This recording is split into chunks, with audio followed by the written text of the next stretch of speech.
नागपुर से इस वक्त की एक बड़ी और सनसनीखेज खबर सामने आ रही है। नागपुर पुलिस की क्राइम ब्रांच की एनडीपीएस टीम ने नशे के सौदागरों के खिलाफ एक बहुत बड़ी कार्रवाई की है। यह पूरी कार्रवाई नागपुर के पार्टी पुलिस थाना इलाके में हुई है।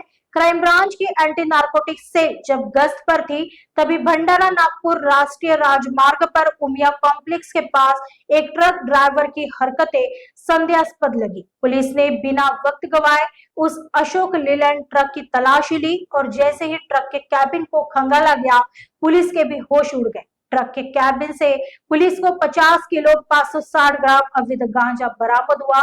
पुलिस ने तुरंत कार्रवाई करते हुए 50 किलो से ज्यादा गांजा जब्त किया। अशोक लीलैंड का 6 चक्के वाला ट्रक और एक ओप्पो कंपनी का मोबाइल जब्त किया गया है। पुलिस ने इस मामले में जब्त की गई कुल माल की कीमत करीब 27,79,000 रुपए बताई जा रही है। इस मामले में पुलिस ने मुख्य आरोपी को गिरफ्तार कर लिया है, जिसकी पहचान मोहम्मद उलाउद्दीन मोहम्मद जमालुद्दीन शराफत अली मलिक के रूप में हुई है, जो कपिल नगर का रहने वाला है। लेकिन इस कहानी का सबसे बड़ा मोड़ यह है कि इस ड्रग सिंडिकेट के तार अब ओडिशा से जुड़ते नजर आ रहे हैं। पुलिस को उड़ीसा के संबलपुर के रहने वाले एक अज्ञात आरोपी की तलाश है, जिसने यह खेप भेजी या जो जिसमें शामिल था। आगे की जांच पुलिस कर रही है।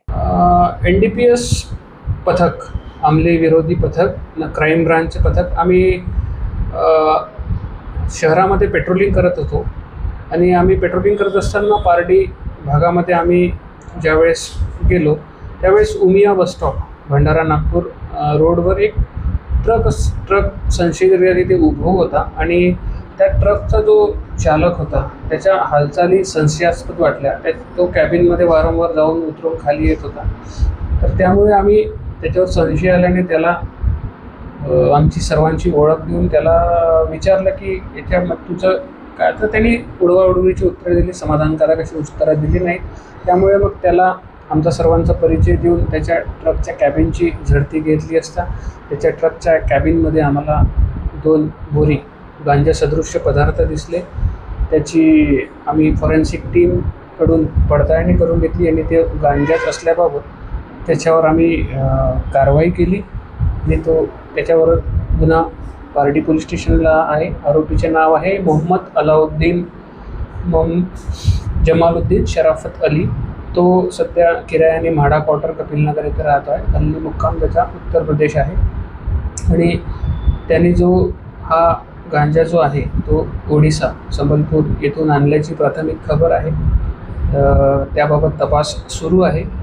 आम्ही 50 किलो 560 ग्रॅम गांजा तसेच त्याचा ट्रक तर त्याचा मोबाईल जप्त केलेला आहे। असा एकूण 27,79,000 रुपयाचा मुद्देमाल जप्त केला आहे। सदरची कारवाई आम्ही माननीय Shri Vishwas Nagari Patil sir, additional CP crime Shri Dabhade sir, DCP detection Shri Agarwal sir, ACP Shri Parve sir यांच्या मार्गदर्शनात अंमली पथक विरोधी पथक नागपूर क्राईम ब्रांच ही कारवाई केलेली आहे।